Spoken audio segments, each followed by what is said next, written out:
Michael Brown's parents have lost more than anyone. We should be honoring their wishes.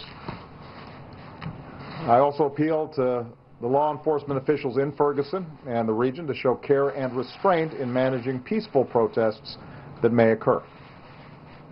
Understand, our police officers put their lives on the line for us every single day. They've got a tough job to do to maintain public safety and hold accountable those who break the law. That was President Barack Obama last night speaking to the nation after the decision came down from the grand jury in St. Louis County, saying Officer Darren Wilson would not be indicted. A number of folks obviously were reacting in Ferguson, taking to the streets. Among them, Leslie McSpadden, the mother of Mike Brown.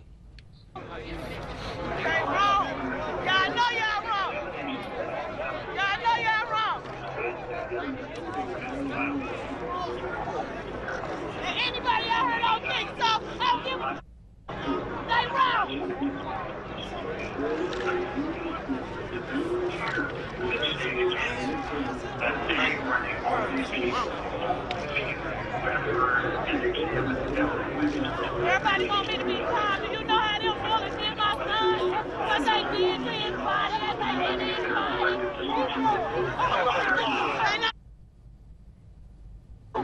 But I want 15.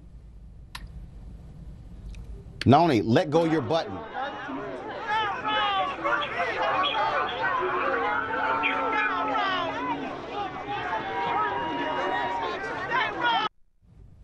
Earlier today, I caught up with Ben Crump, who's the attorney for the family, who gave his response to this decision.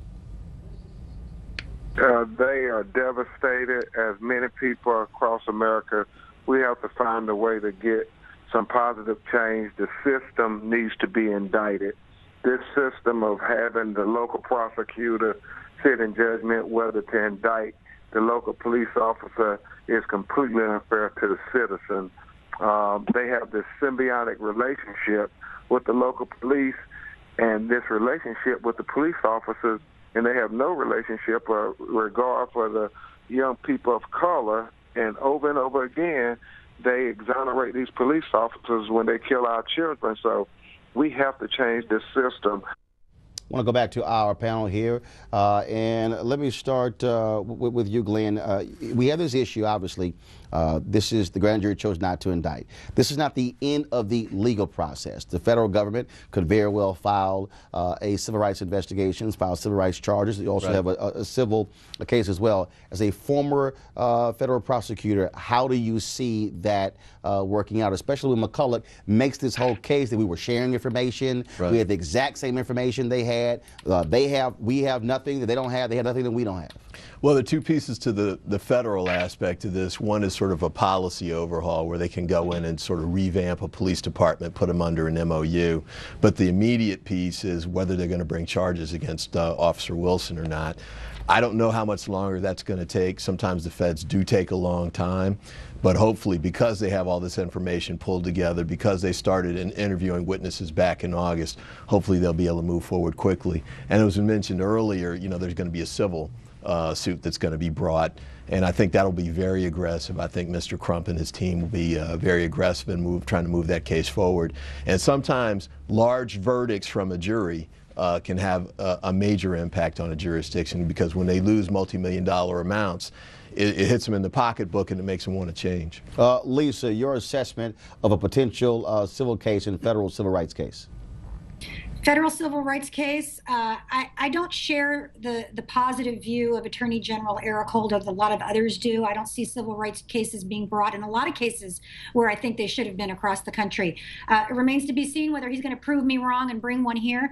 Civil case, of course, I think that's a very winnable case.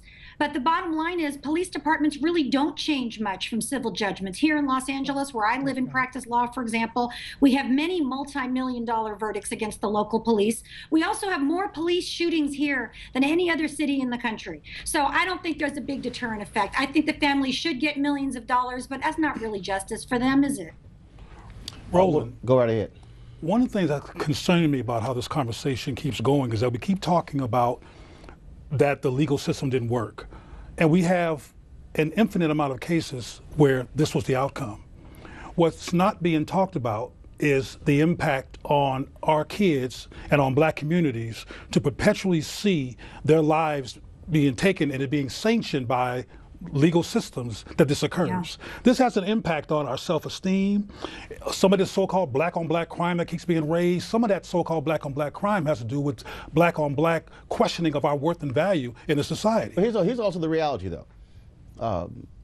I never thought for a second that Darren Wilson was going to get indicted. Why? Because it is extremely rare for any police officer to get indicted when there's a fatal shooting.